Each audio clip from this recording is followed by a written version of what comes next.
Reading is an activity wherein we translate the symbols on a page into letters, making words and sentences that mean something. Are you aware that using symbols is so common to us that we aren't even cognizant of it? You look at that page in front of you, it's got black marks on it. They don't shake off, or they come off when you shake the page. Those are symbols. And you've learned those symbols, and you've associated groups of them and made words and sentences.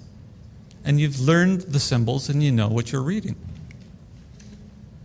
Dream interpretation is much like that. Our English language is pregnant with little word pictures, metaphors, similes, metonymies.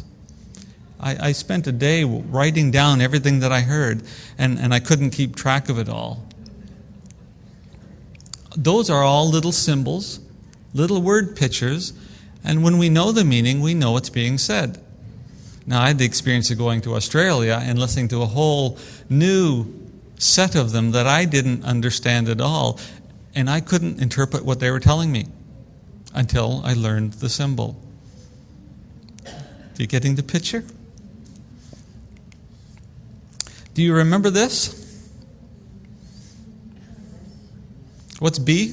B is ball, boat. This is how we learn. We knew that in an elementary class. And that's how they taught us to associate pictures, letters, sounds with these little squiggly marks on paper.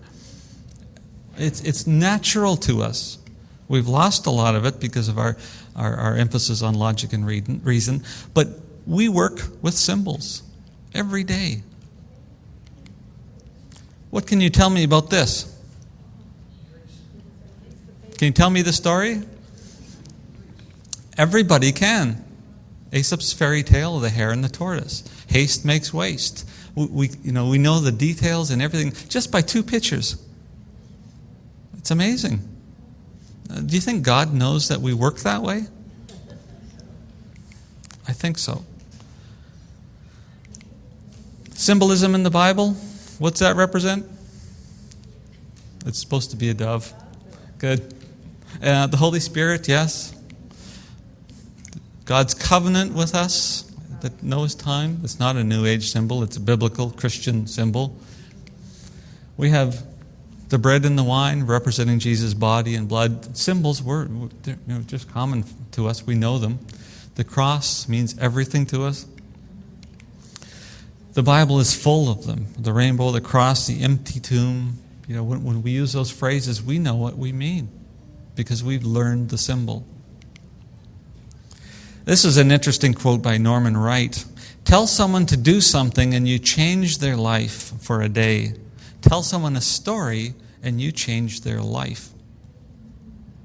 Stories having this effect function as a complex metaphor.